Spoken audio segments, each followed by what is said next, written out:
All Oh, this right. is live. So yeah, basically the plan is we're just gonna wait for some people to come in, get everything working and running as expected. So long as it actually says yes, we are now live. My stream is working as expected. That's always what I like to see. I like it when things Good. do not. Well, no, I don't like it when things don't work. That's a lie. Either way, yeah. But yeah, K-pop can be something that you two host. I don't know enough about it. Less.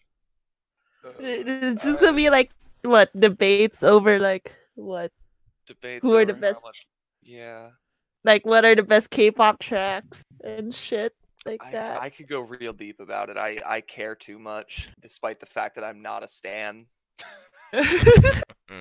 Like I try to avoid interacting with the fandom in general because they're wild on Twitter. They're so wild. Yeah, Not on they're Twitter, too like much. everywhere. Yeah, they're everywhere. too much for me. They're like worse than probably how the Beatles fans were in like, I don't know, 70 years ago, 60.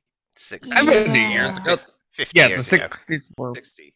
Yeah, 50, Yeah, 60. way worse. 55. Way worse. Yeah.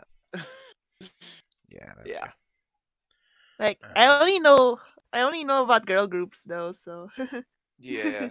Yeah, I mean I know a couple, but yeah, we could probably make an episode work because I could probably bring up some decent points or something. If anyone else in You could carry that episode just yourselves. Oh, boy. yeah, definitely. And I've been to several concerts myself, so I can definitely point out. Oh, Like I don't have the money for that. I- For $700 tickets on StubHub.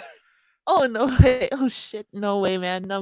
Here in Japan, average is around $70 or $80 for a ticket here. Oh my god, no, they Infinite. sell out too fast here. My mom wanted to go see Twice with me, and I was like, yeah, you don't want to know how expensive those tickets get on resale. I paid around 100 for mine, 120 for my Twice ticket. But that was because I was part of the fan club and I got a discount. Japan has pretty decent, like, anti-resale. Yeah. Measures in effect. Mhm. Anyways, Burns out the S. let me know when the proper intro happens. Yeah, we'll do. Well, Don't I worry. think we're. Let me check Twitch. It looks like you are streaming. I am now live. Yeah. Don't worry. I'm just gonna do a Yeah. bit more in the way of audio tinkering. So, are you recording this from, like, the VOD of this? Yeah. I'm gonna add the VOD of it as well. I've got that recording at the same Okay. time as I'm streaming it because my Well, you PC prob- can't are handle you- that. Are you gonna, like, clip out the beginning of this? I mean, Yeah. Oh, okay, I'll get rid of that. There's no point in having that. No point having K-pop talk. Well, it's not a K-pop stream. yeah. And that's true. Overhaul has entered. And hello. I think it's time to yeah. go good. Actually, overhaul just lives in like 3 rooms away from me. Like I invited him to live in my share house, so he lives like 3 rooms away from me. Hey, you know what? Let me plug it for you in the self-promo channel. Oh god, I forgot to do that. Yeah, that was my bad. Right, anyway, I think it's time to do it. So, hello, and welcome to the very first episode of the Floofy podcast. So this is a new podcast with Team Floofy, simple enough. Hopefully it doesn't break your brain. And here I am with 3 of the fellow Floofs. We've got KPopPapi, who will be referred to as Tomo for the rest of this podcast. We've got the Floofy Overlord herself, Maimai. And we have the number 1 Cassandra stan, number 1 Cassandra lover, whatever you want to call it, Dan Highland with us. So, and then of course you got me. I am Floofy Cookweave. My voice is beautiful. I am Floofy Dan Highland, and my voice is, I'll let you be the judge of that. Hi, I'm Floofy Maimai. I guess I'm the Overlord, and hi, Horrible. Floofy, KPopPapi. You can call me Tomo because that's my name, and I'm probably gonna change my tag soon. People say I sound like the game theorist guy. Oh, Matt. Yeah, people say I sound like him. I've never watched it, but people say that a lot when I go into like voice chat in games. I've heard quite a few different comparisons of my voice. I don't think any of them are people you'd recognize, though. Like when people told me I sound like WoW Crendor from... He did like early World of Warcraft machinimas and such. Okay. Okay, yeah, I don't know. There we go. But yeah, so, and of course, so what we're going to do is we're just going to introduce the new people who have never been on the podcast before. So in the case of us now, people who haven't been on the podcast, or just people. So I'll start off with myself. I started really playing like fighting games and stuff probably when I was about 3 maybe. I played the tiniest bit of Soul Calibur 1 when that was on the Dreamcast, but my first real playing was Soul Calibur 2 on the Nintendo GameCube, and then I played every single one since. I've loved every single one since, and I will die for this game. So who wants to go next about just saying where they've come from? Just a brief introduction, basically. Guess just keep going down the line in that order that we've been. Yeah, let's do that. Yeah.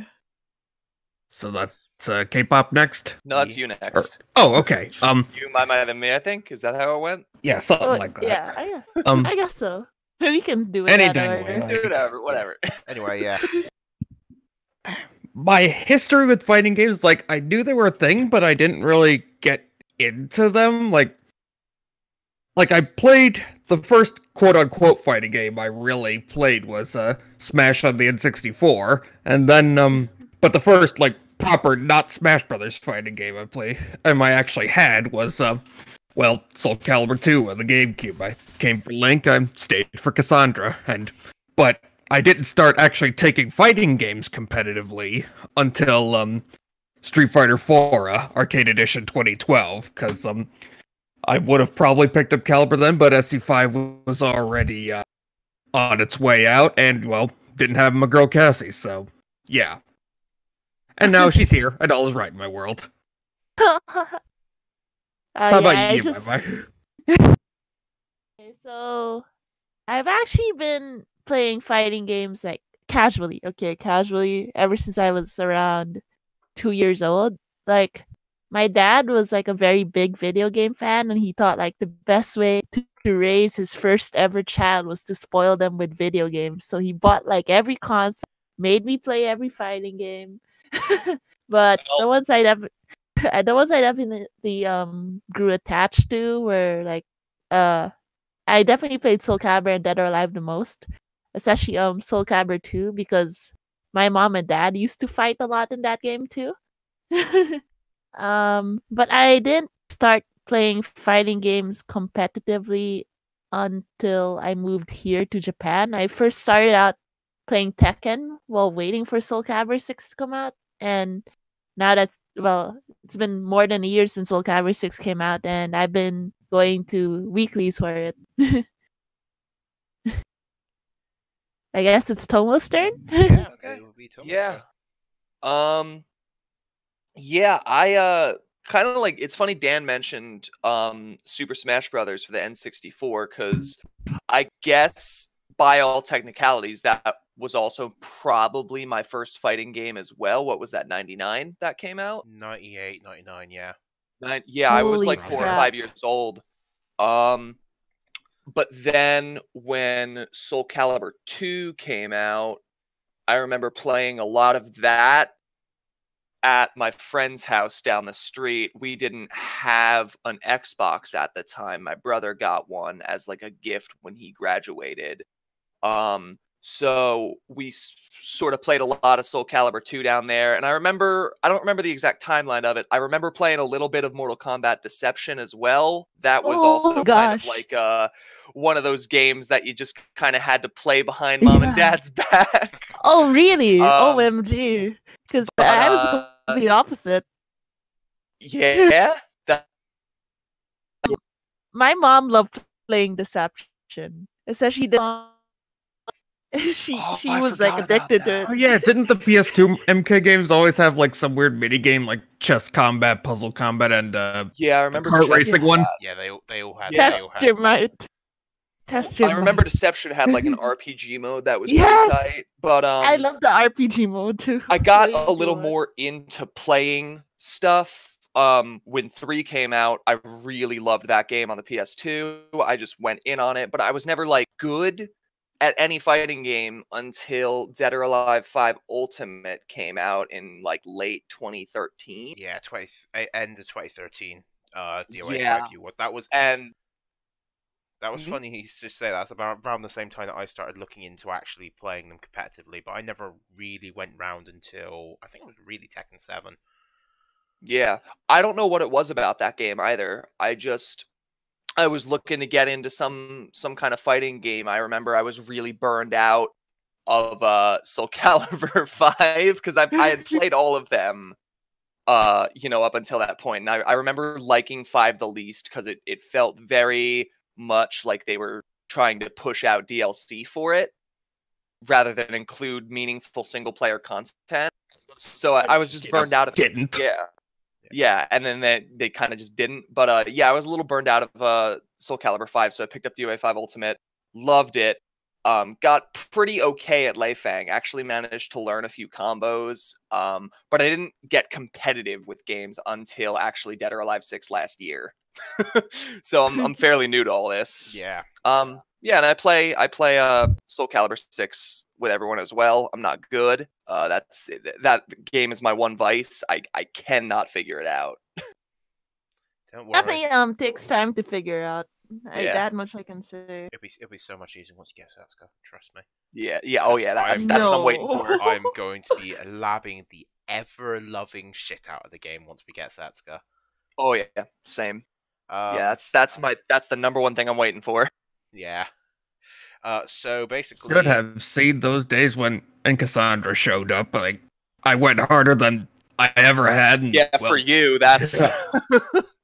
yeah, I already had that feeling, so I'm hoping you guys get to experience it soon. Right? Yeah, that's how many Right, codes are gonna be in a couple months. I was the first one to experience that feeling, if I think about it. Yeah, you got Amy before got any Amy of us first, got ours. yeah. I mean, like I said to Andy Rue earlier, and I'll say it again, is if it so happens that Setsuka's revealed at the mix-up in a couple months' time, and Okubo is there, I am going to bow down to him. I'm going to bow down to him and thank him for being the god. Could I just do would what too if I did. were there. Just bribe him with something. Oh, yes. Should have bribed him when I was in Japan. Shit. Oh well. Hey, yeah, tell the story about how you bribed him with mangoes. Oh, well, it was just really at a tournament, and my mom and dad wanted to meet Okubo, but my mom last minute decided, hey, I want to go on a date to Mount Fuji with your dad, and I'm dragging him out of his will. So just give these mangoes to Okubo for us. And I was like, what the fuck? Okay.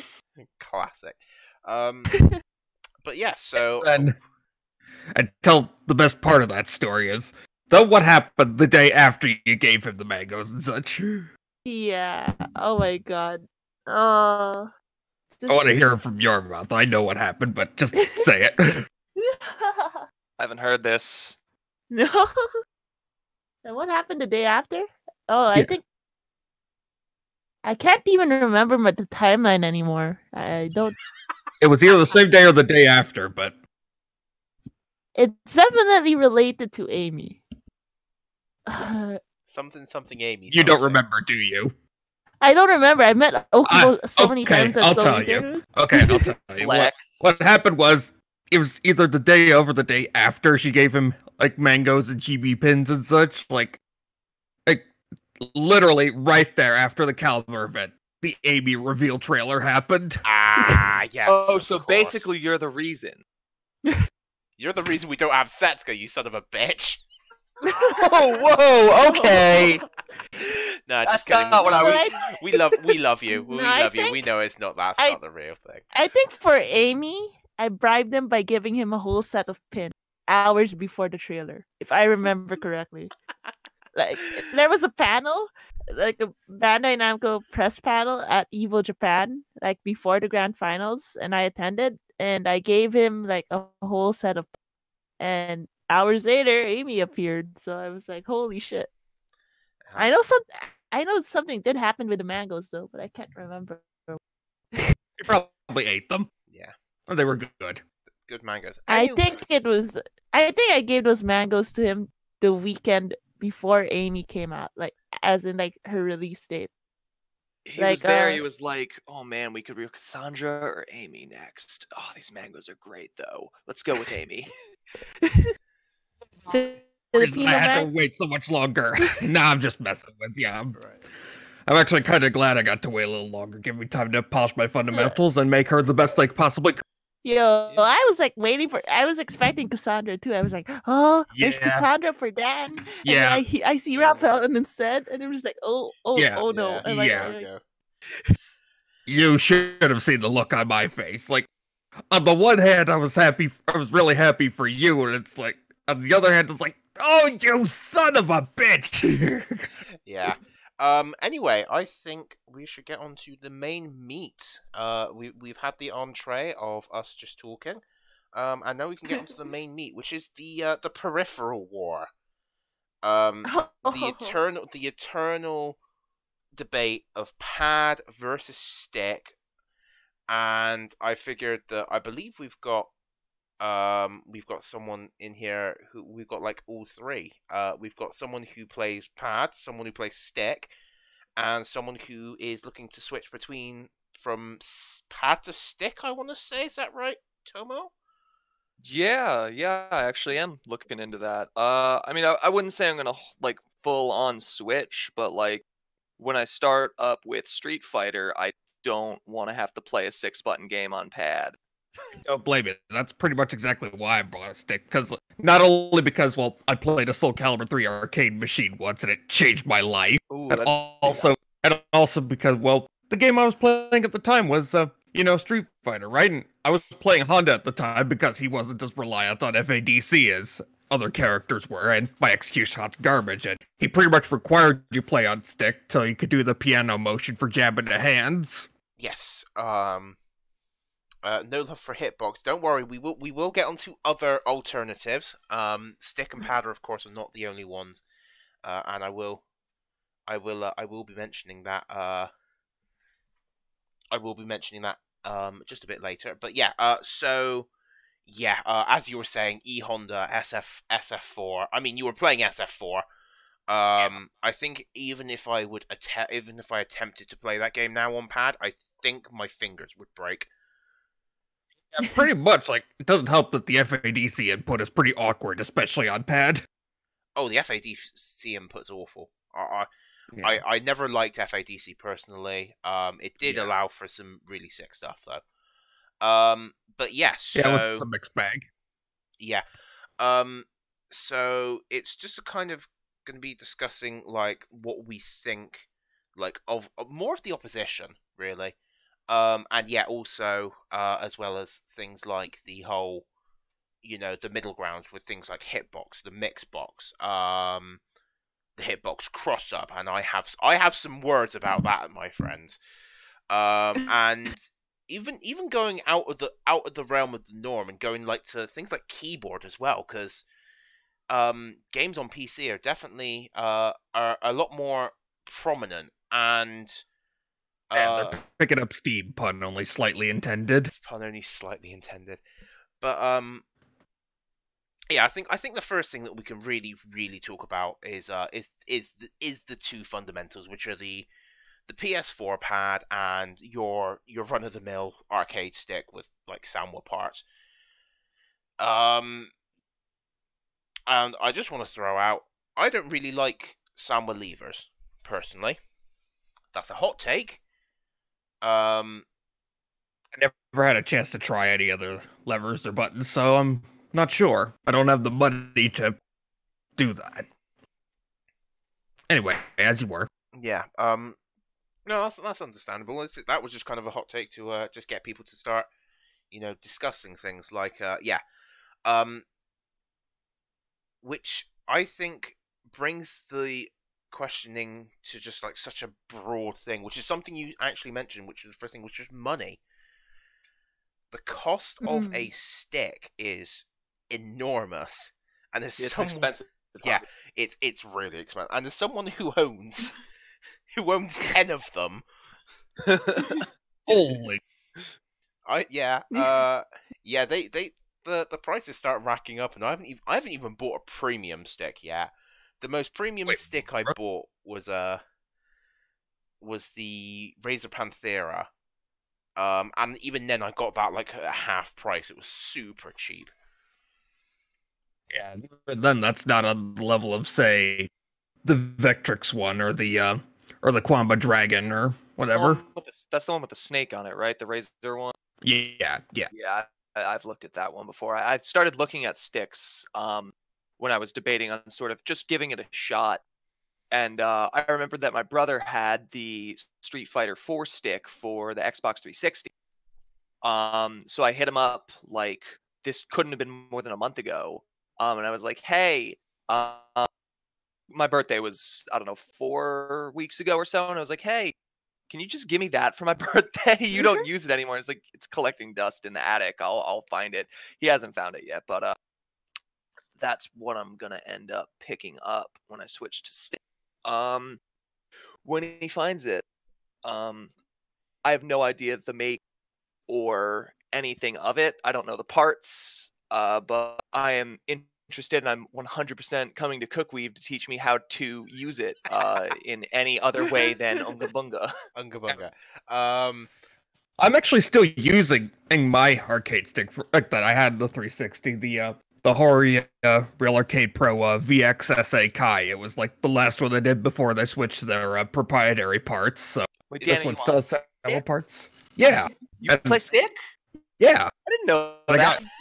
What, you didn't hear? You didn't hear the buttons when we were playing No. sets?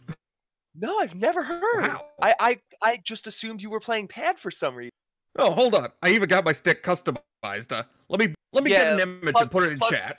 Yeah, plug some pics. Also, I really need to see the pics of Cook's collection. Just need to see that. Yeah, I've seen the pics. Man. I'll send that one to I'll send that one to you after we're done here. But yeah. By the sounds of it, you have I want to say it's probably the Mad Catz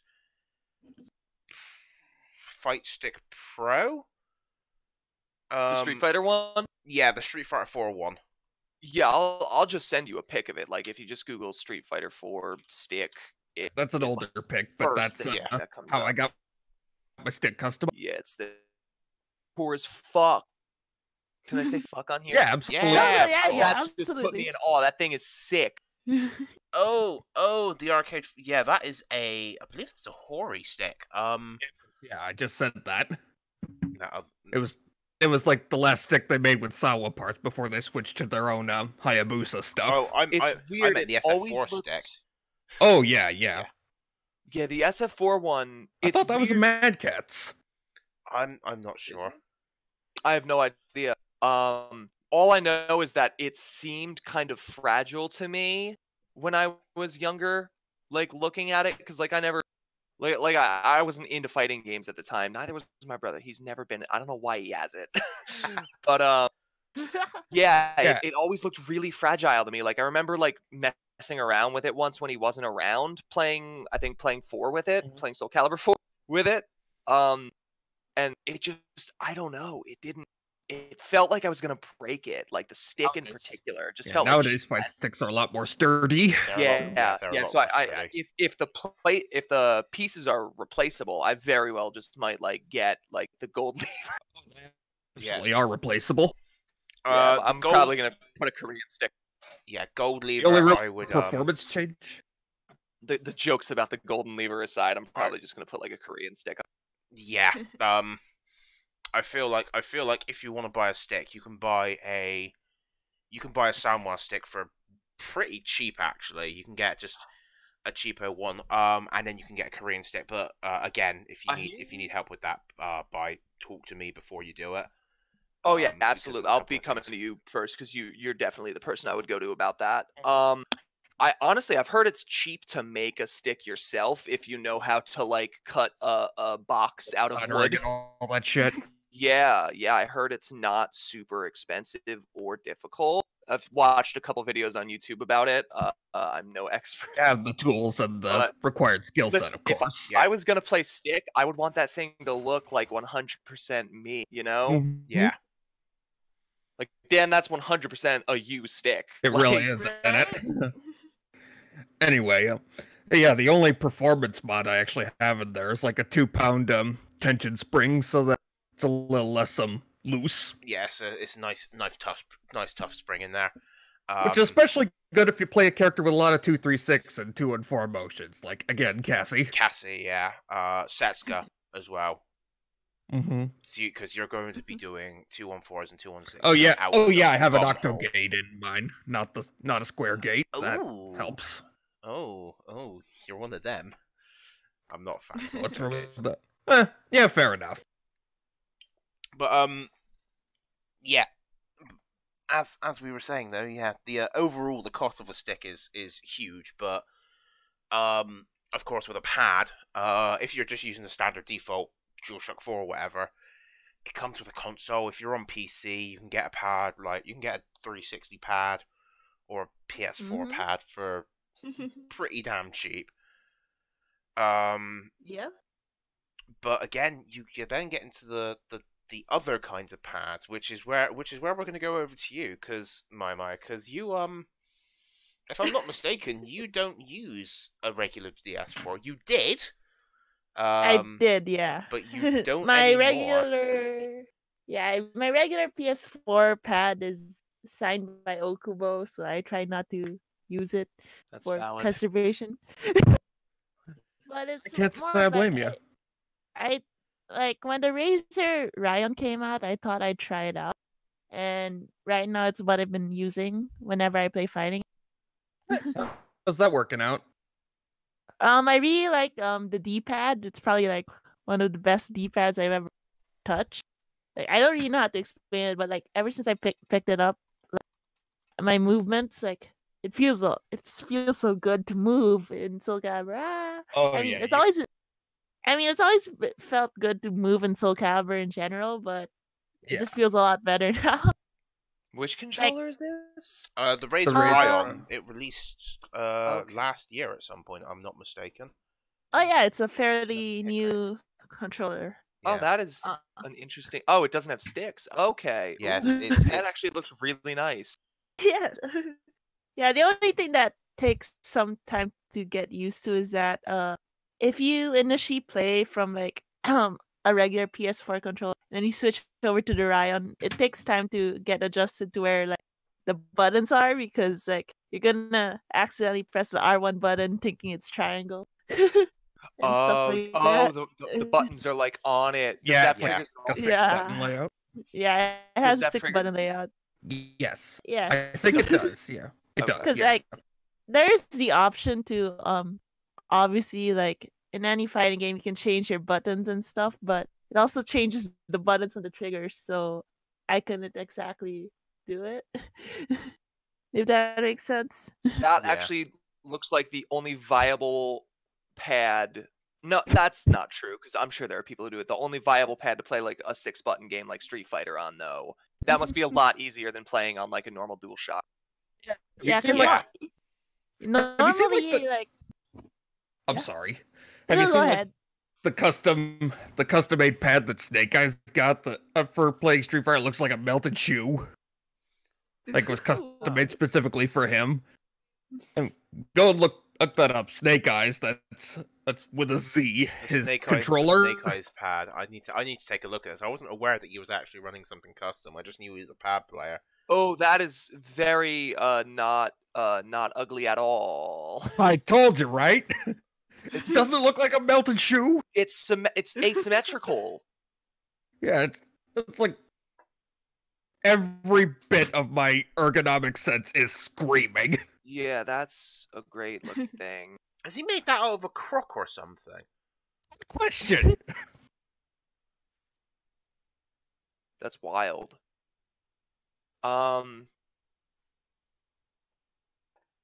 So I'm the only one that plays with a normal DualShock then. Yeah, it seems like it. Yeah, it does seem I like that's the way. actually I bought a new DualShock 4 specifically for playing fighting games, and that's the only thing I use it for. Because I don't want to wear down the buttons, because those things are I've gone through 2 regular DualShock 4s that came with my original play. Since I got it in, what year did Destiny come out? 2014. 2014, yeah, I want to say. Yeah. Oh, okay. I got the Arctic White PlayStation 4 with that came bundled with Destiny, and first the trigger broke on it. I remember playing The Witcher, and Geralt wouldn't stop using the fire sign, even though I wasn't pressing any buttons. So the trigger was like constantly held down all the time. Sent it back in, they brought it back, and then like a couple years I had later, the problem with a few GameCube controllers playing Melee, and it wasn't even played competitively. It was just dicking about with my digging around friends. in Melee. Yeah. Yeah. That's funny. And then my second one, the triangle button stopped working altogether. While I was playing Red Dead, so I was in the middle of a shootout and I couldn't get on my fucking horse. And I was like, "What's going on?" And it was because I broke it playing Dead or Alive 5 last round on there. Because that is like the only button pressing that. Yeah. the punch button. Yeah. So I basically bought a brand new rose gold DualShock 4 specifically because because it's rose gold. Come on now. Also just because I want to just dedicate a controller just to fighting games. Yeah, that's understandable. Like, have you seen them? Like, ask any Siegfried player who plays on pad. Have you seen the way that their pads are all scuffed up from their constant IAGA inputs? Oh, IAGA, yeah. I can't imagine. I remember that Zero said he's gone through a lot of pads because of IAGA. Oh, yeah, he's a nightmare player. Of course he does.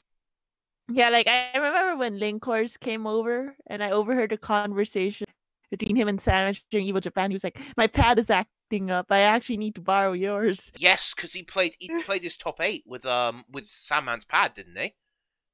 Yeah. I remember hearing that as well. Actually, now you say that, yeah, his pad was scuffed.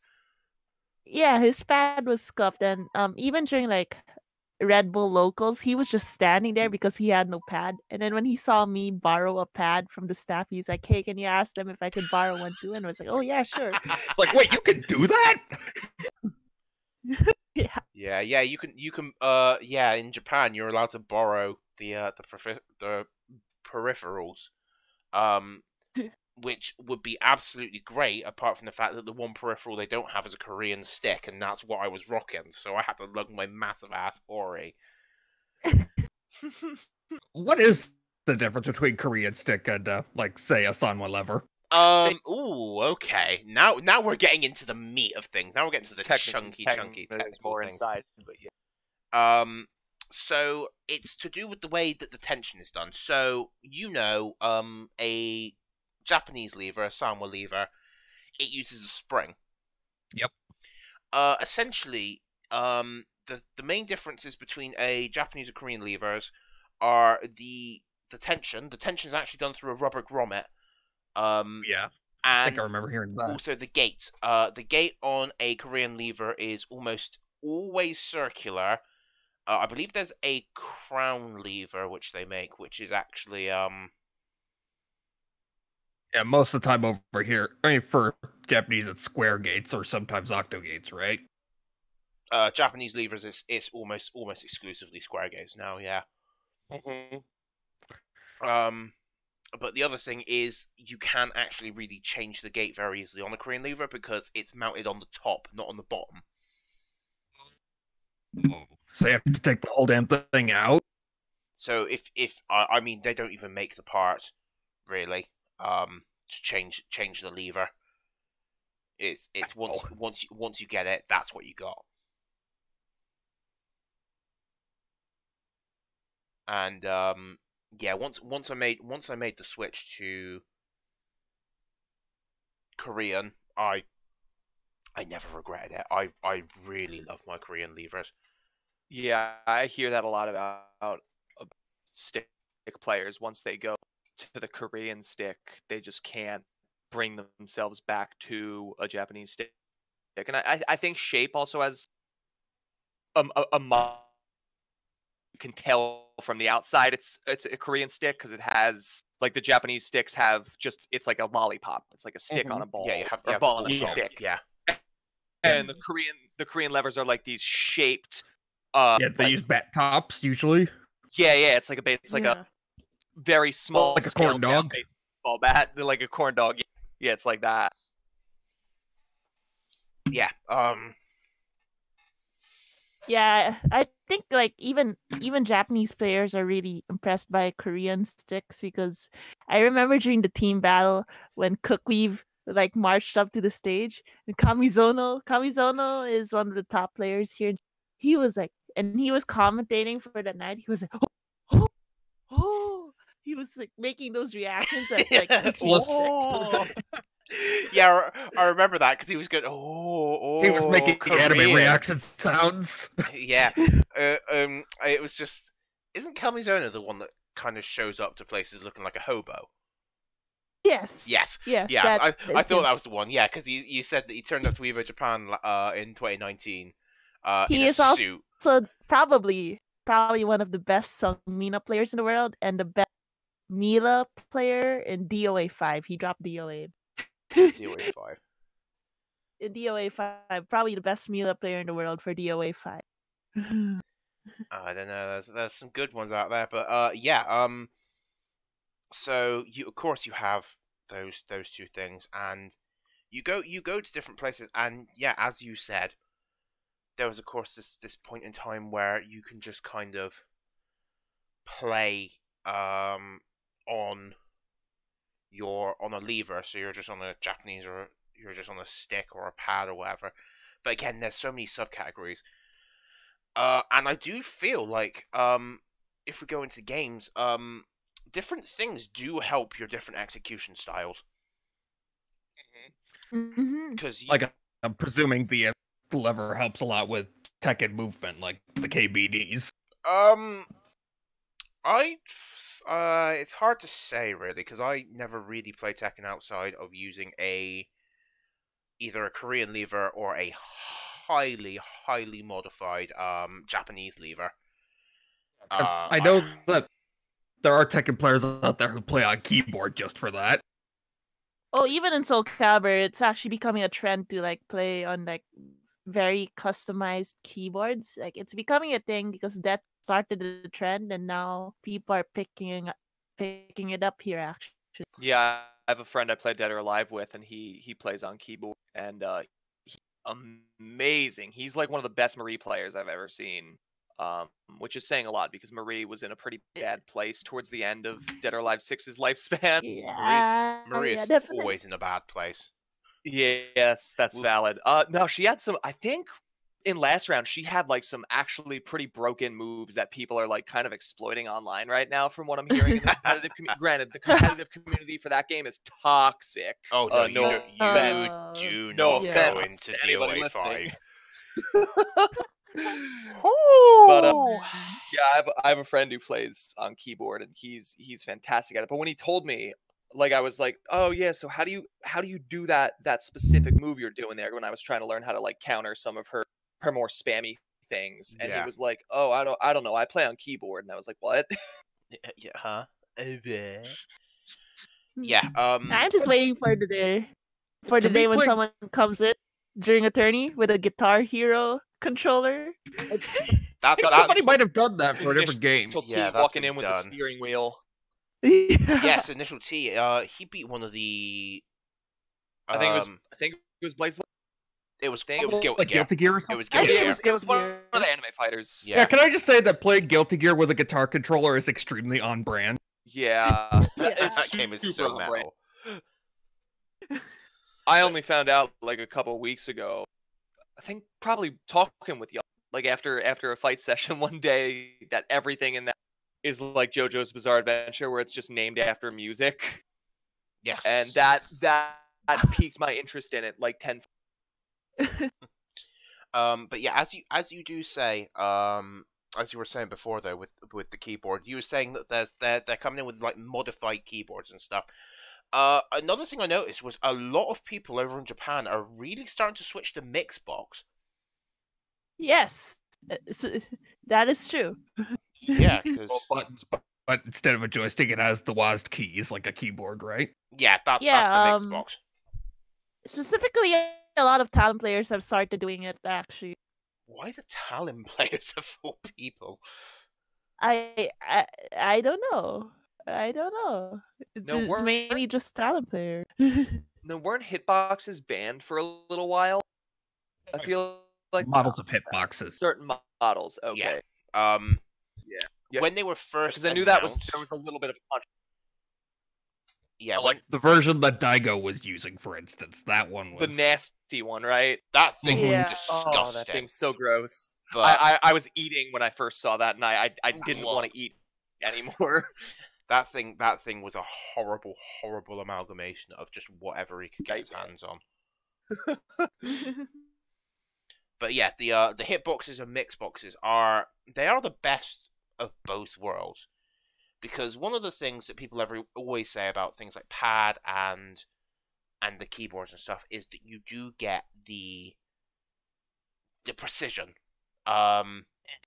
Your movements on pad and on keyboard and on hitbox or whatever are so tight.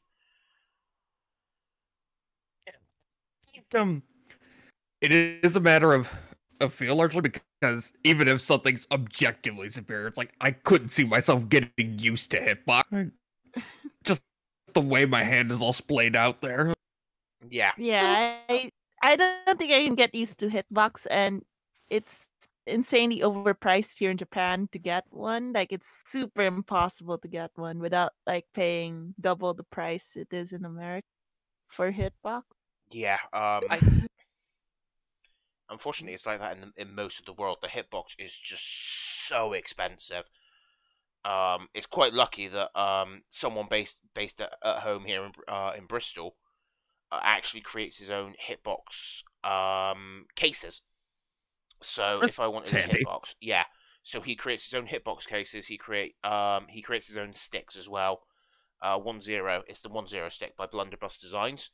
It's a metal case. It's a lovely looking stick. I think I said about it to Agito when I was over there, because he was saying about wanting a hitbox, and I vaguely remember mentioning it to him.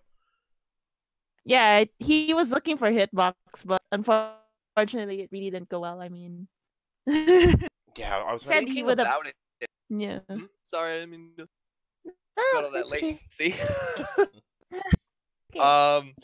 Thinking about it, going from hitbox to keyboard or keyboard to hitbox wouldn't be that big of a jump, but going from like pad or stick to stick, you'd have about half of it to relearn. Going from pad, you're just diving in completely. Exactly. Yeah. Completely fresh. But For stick, you have to relearn your left hand.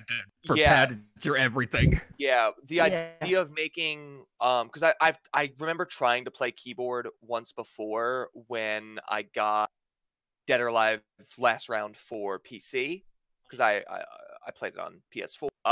For some reason I couldn't get my controller to work with it, so I tried to mess around on keyboard for a little bit. Getting a quarter circle input on keyboard took a minute.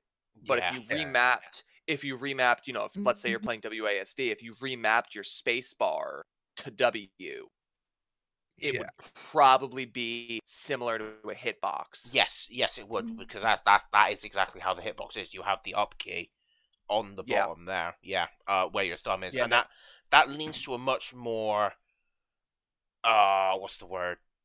comfortable feel on the hand, because instead of it being all these 4 keys cramped together, because I've played games on keyboard and I fucking hate them.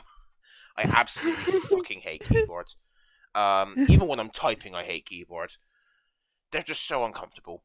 But yeah, having that spacebar there does let you just have it. And not only that, but the other 3 notations, the ASD as it would be, are so much more spaced on a hitbox. Yeah. It's true. So I mean, I've got big hands. I'm a big person. I have big hands, and it's nice to have that extra bit of space. Yeah, that makes sense. yeah, that's fair. I got baby hands. Uh, Me too. yeah, despite the fact that I'm 6 foot, but yeah, I got baby hands. So like, I feel like if Oh. I was playing on a stick, I would want a smaller one actually. Ooh, Yeah, like, I'm the only short one in You chat. small. Head pets for Maimai. Yeah. But yeah, that kind of thing is super just like painful to me to play on, and it was something that I decided to experiment with as well. Not because my stick wasn't working, because like I said, I have 10 of them. One of them was going to work sooner or later. But I decided basically because when I lab caliber, one of the things that I do is I will almost never lab caliber on stick unless I'm working on combos or execution. Obviously I'm a Seska player. I like my execution. I like it being big and hard. And oh my, what did I just say? Just run with it. Just run with it. Yes. But anyway, I like Therapy. my execution. But I practice it enough.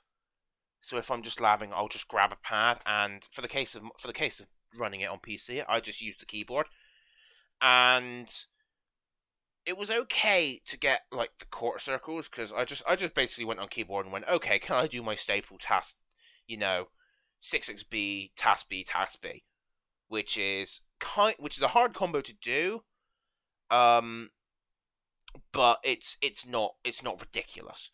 And getting the task B on player 1 side was super easy, like really easy. Player 2 side, however. Yeah, Yikes. player 2 side was the biggest yikes just ever. Which is just kind of the one thing that I would be worried about if I switched to like a hitbox or a mixbox. Is the fact that on that Completely thing, changes up your execution on both sides. yes, Yeah. yes, it does. Yeah, your execution feels completely alien because you're using your ring finger on your left hand, and almost nobody will ever use that really to do much. Well, I think the thing with the hitbox too is that the up button is on your thumb too, which no matter how your orientation of it is always going to be on It's a your little right side. confusing, It's going yeah. to be to the Yeah. right Yes. of the rest of the buttons, whereas an up button, up. Yeah. Yeah. Yeah, And funny I you can see should, how that can get really confusing. funny you should on say PC. I that. imagine it works better in 2D games when it's just for jumping. Yeah. Yeah. But it's interesting you should say that because another point of the hitbox, which always did seem a little bit counterintuitive to me, is the fact that your down button is the highest placed button and your up button is the lowest placed button on the stick. Yeah, On Yeah, the yeah, that deck. bothered me too. Yeah, that could Definitely. definitely get. That does seem a little backwards. It does, but it's just how it is. But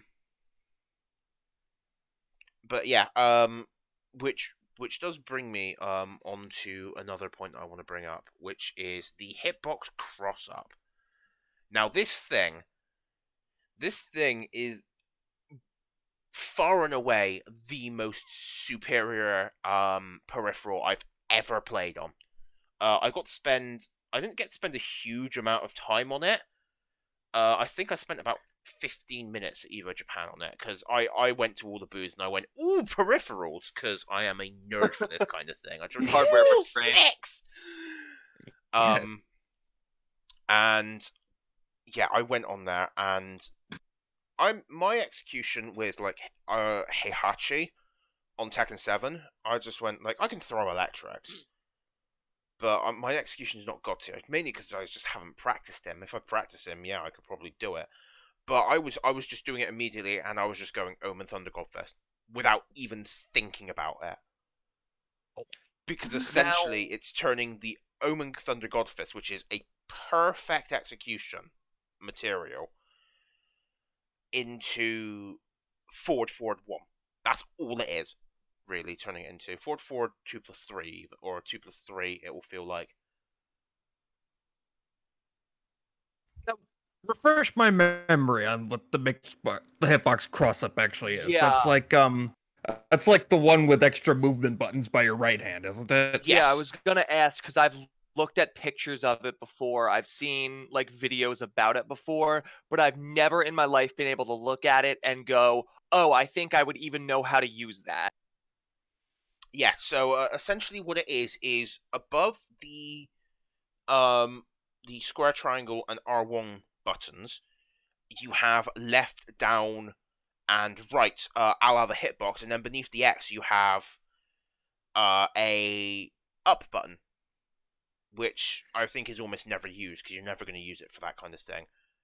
But I mean, if you want to just press forward 3 and you just kind of press up, like you can do if you want to do a hop kick with someone who has a hop kick with 3, like Bob, you just kind of press forward 3, and then suddenly it looks like you can do a forward 3, which is a shit move, but you actually do an up forward 3. But when I spoke, because I did get to speak to the developers of these kinds of things, and it was interesting when I spoke to them, because the way that he described it is, he described it as he wanted to push the limits of what dumb shit you can do on that controller. Mission accomplished. Yeah.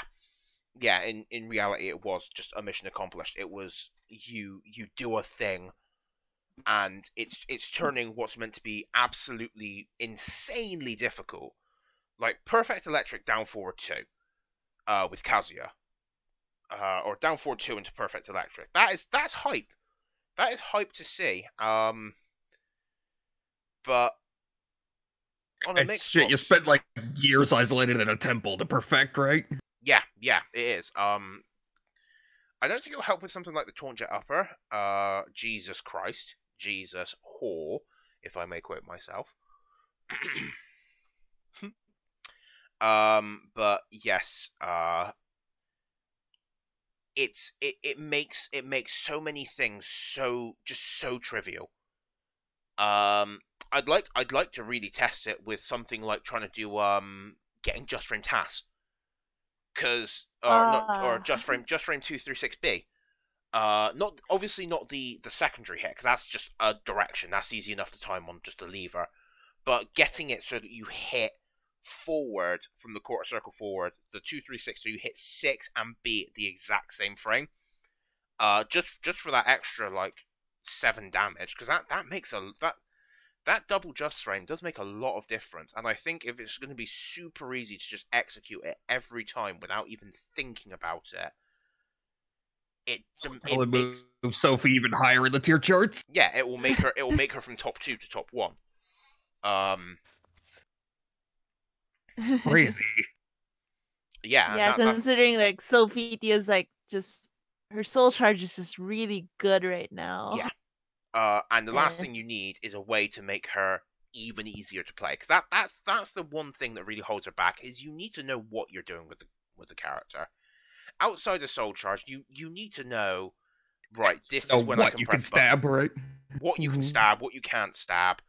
Because if you try to stab something that you can't stab, well, God help you, because you are at -20, and you are if anyone knows the matchup even briefly, you are going to get launched.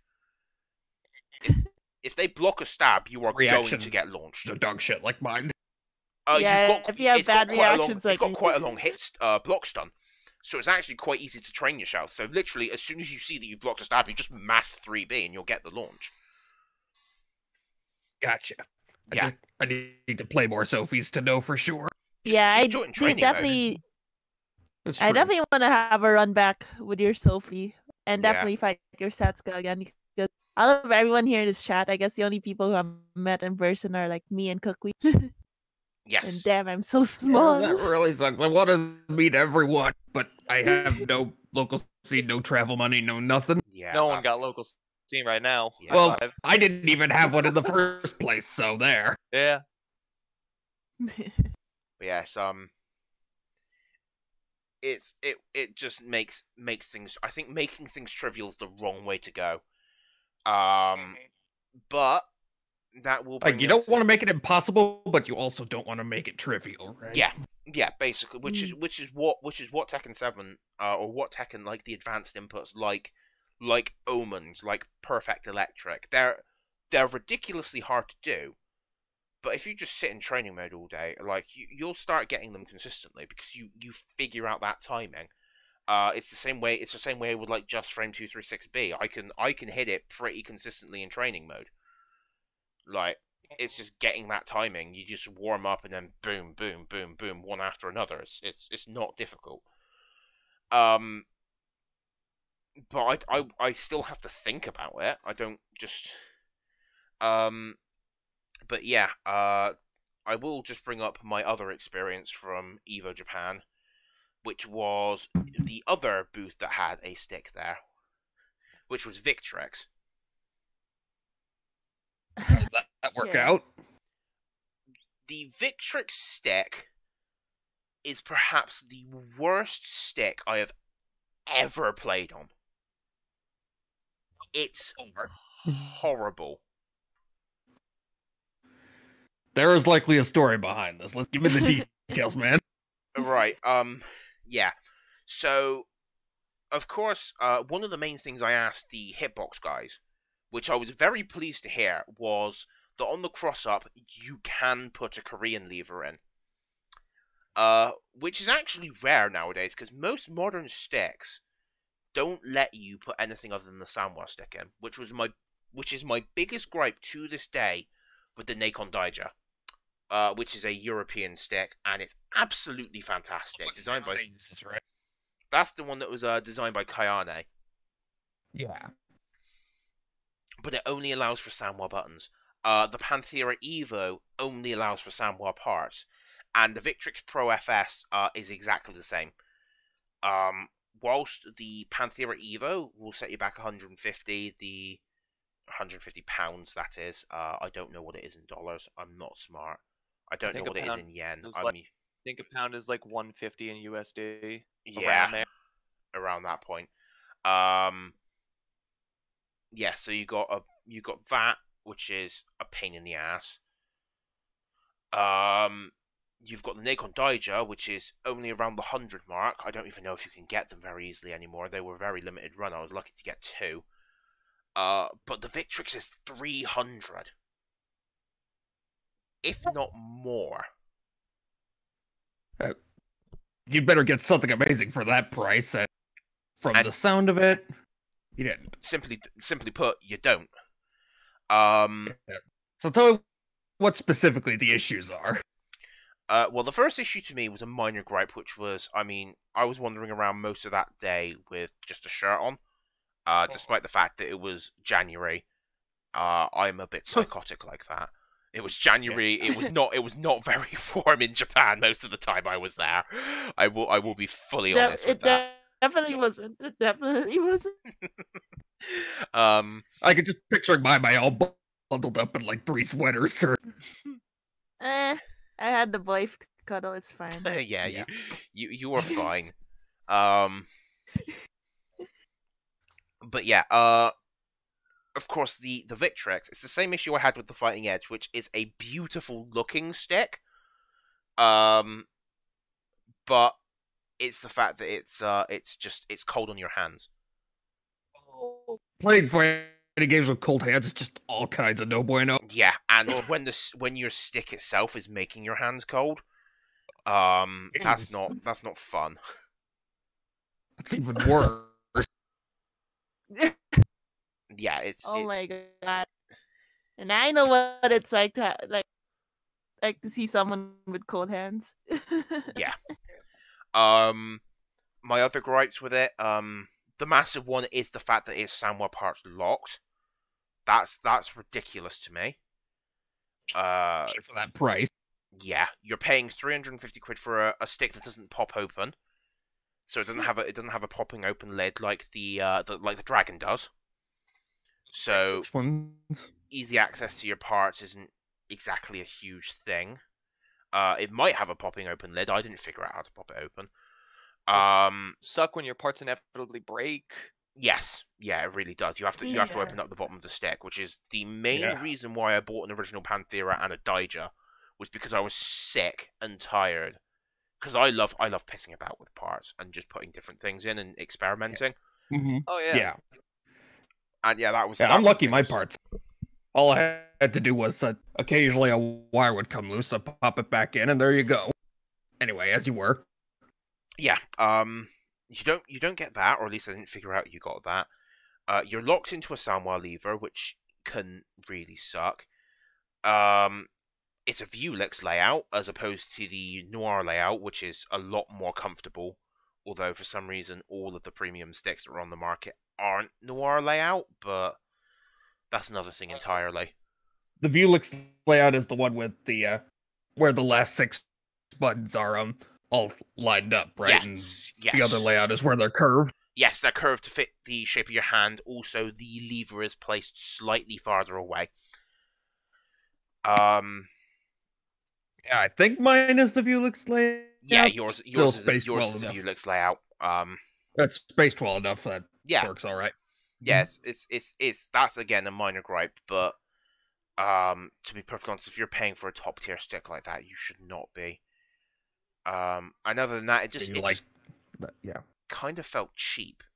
Like it's really small. Mm-hmm. Because if you look at most of the premium sticks, like you've got your They're dragon. usually a lot bigger and heftier, you've got sturdier. The dragon is absolutely huge. It is, as they say, an absolute unit. Yes. The what was the other one? The VLX, the Hori VLX. That thing is an entire fucking arcade cabinet. Like, yeah, that thing is gigantic. You know, if we are talking sort of about controllers and, you know, a little while ago talking about customization and things like that, controllers, broadly defining sticks and pads, any nightmare machine you may play a fighting game on. One thing that really baffled me, actually, I play a tiny bit of Samurai Showdown on the Nintendo Switch. Playing games on Joy-Con sounds like the absolute worst. Yeah, it's infamous for being an absolute nightmare to play any fighting game on, despite the fact that the hardware is actually a lot better than you'd expect. I've never had a frame drop in Samurai Showdown. It's smooth 60 FPS. As far as the characters go, the backgrounds are pretty limited in FPS to make that compromise. But yeah, so I started playing it on the Joy-Cons because I was playing it. And that game, much like your Street Fighter or your Grand Blue Versus, etc., is very based on specials rather than long combos. Which is usually so 2, 3, 6 motions, DP inputs, yada yada. A lot of 2, 3, 6, 6, 2, 3, things like that. There's a couple 4, 1, 2, 3, 6 inputs. Yeah, SNK inputs, man. Doing it on a Joy-Con isn't as bad as you'd expect. It's actually, of the default first-party Nintendo options, one of the best ways to do it. However, those buttons feel sticky. If I do a 2, 3, 6 input, there is no way that I am going to get my thumb back to a 4 to block in a reasonable amount of time because the buttons just feel sticky. But the thing that really got to me the most was I spent an amount of money I don't want to say on resale for the Super Smash Brothers Pro controller. A controller that is its design, its colorway is based on a fighting game. And it has the absolute worst fucking D-pad I have ever played a game on in my life. Yeah, I've only heard bad things. It has so many false inputs. I was trying to do a simple 2, 3, 6 input in the lab in Samurai Showdown with it, and I was fucking jumping. It's truly, I don't know how Nintendo can get away with selling those things for $60. Because and like, don't Smash players just use GameCube controllers anyway. Sure do. Yep. To be fair, I haven't played Smash Ultimate since I got into fighting games, like competitively. So I don't even remember if people play that. If you even can play it with a D-pad. No, because obviously it's a game renowned for its click clacking of the sticks. But From the ground up for analog sticks. yeah, 1 hour of relaxing GameCube's controller noises. But I actually had to open it up. I unscrewed the entire controller. I opened it up and I looked up a way to sort of fix it a little bit. So I have a slightly modified Switch Pro controller that I use for Samurai Showdown now. And basically what I had to do was just go in there and put some Scotch tape on the conductors, about a third of them, just a tiny little piece of tape on each of them so that the false inputs don't go through anymore. And then I put about 4 layers of Scotch tape in the middle underneath that so that it would raise the D-pad ever so slightly, that it would also make it more accurate. That's clever. The fact that they sold a controller like that is beyond. That's mind-blowing. Imagine that being the prize for a tournament, for one of the and it's biggest still not tournaments in the world, for the biggest It's like, entry ever. As much as we roast Smash players and as much as they often deserve it, that was just woof. Yeah, and it's still not super accurate. I still get false inputs on it. So I currently have no ideal way to play Samurai Showdown, to the point where I think I'm just going to spend $30 and get like one of those 8-bit do controllers. Those are really good controllers. The ones that like are shaped like the SNES Yes, controllers. exactly. Oh, I have Those things look sick. I actually have one right here. Wait, you have one? Yeah, I do. Boy, what was it? The 30 Pro Plus? Yes. Oh my god, yeah, I'm looking at that in the black color. Yeah, that's what I've got. The SNES has one of the best D-pads, conversely, Absolutely. that I've ever used. That D-pad gave my thumb as a child the initial callus that has just remained forever from playing Super Metroid and trying to do the wall jumps in that. Oh, to yeah. break. I was speedrunning that game at a very early age. Yeah, like the SNES controller buttons on the pad just feel so good, and the 8-bit controller feel just like that. It's insane. Yeah, but yeah, playing pad, the one thing that super competitive was that you have to at first be mindful of you are using your thumb on the D-pad, because if you press too hard, you're just going to be in pain in 10 minutes. Like, you have to be really light on your thumb, and that's something I don't even know if stick players would know about that. I mean, I'm sure they have their own things to get used to on there, but like, oh my god, the first time I played Dead or Alive 5 Ultimate, my thumb fire. Yeah. Yeah, I relate. And then when I first started playing DOA 5 Ultimate, I think it was on PS3. Yeah, that sounds about right. Yeah.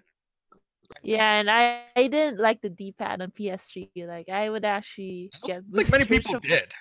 Is it that different? I never had a PS. Well, I did, and then someone stole it. But I never used a D-pad on the PS3 in that kind of way. Is it different from the DualShock? It's definitely kind of like, it has this like weird rough texture in it, to the point where I struggled not only playing fighting games on it, I also used to play Project Diva a lot on the PS. So like my thumbs would actually like get blistered from playing rhythm games and fighting games on the PS.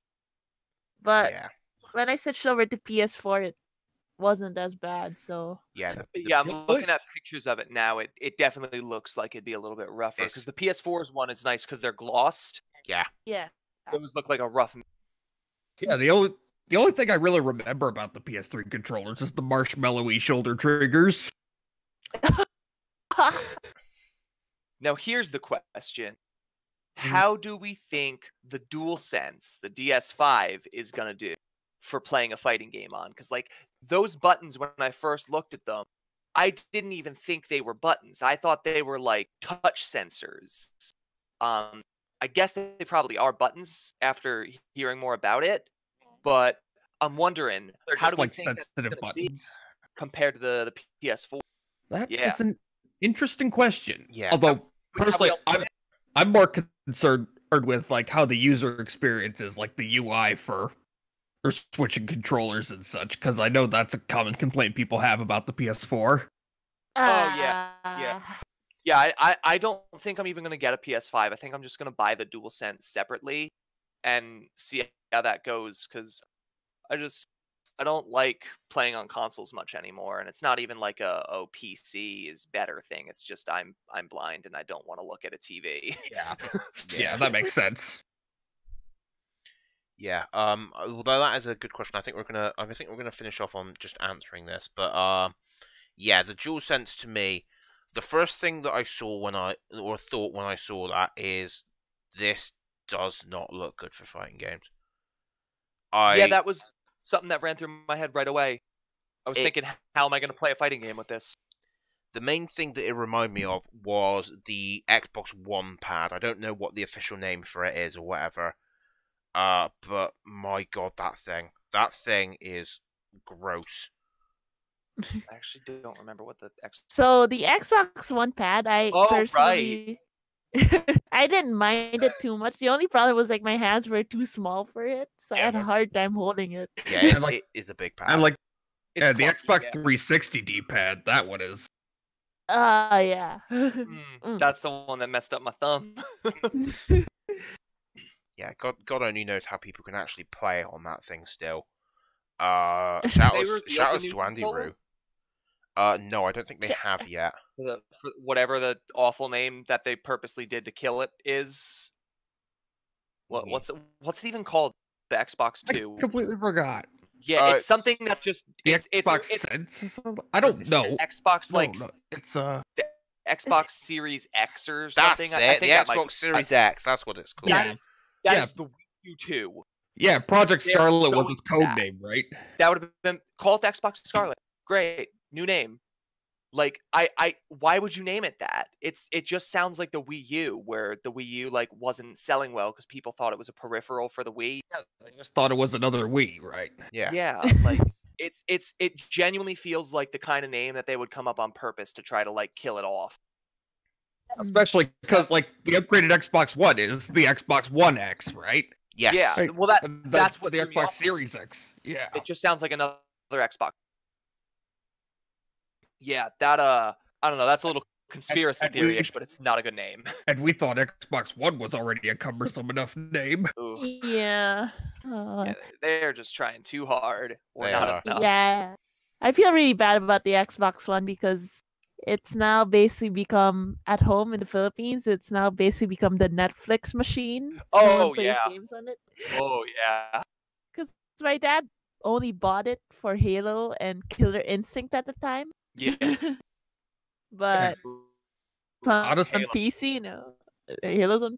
Yeah. It's like, Yeah, it's all on what's the PC now. point?